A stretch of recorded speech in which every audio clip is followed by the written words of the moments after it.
I'm going to show you in this short tutorial how to adjust the keyboard of your the brightness of your Magic Keyboard on iPad Pro M4. So what you're going to need to do here is just search for settings here.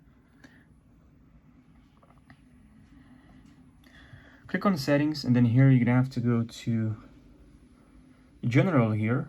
Click on general, and then you're gonna have to go to keyboard here.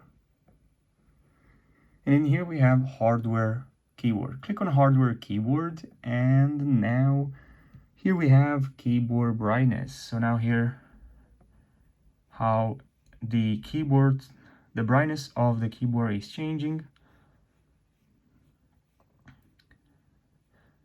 So yeah, just so you know, this is for Magic Keyboard for iPad Pro M4, the one with 13-inch, but it's gonna be exactly the same for any other iPad, so don't worry, it's gonna work just fine. So I hope you found this short video helpful.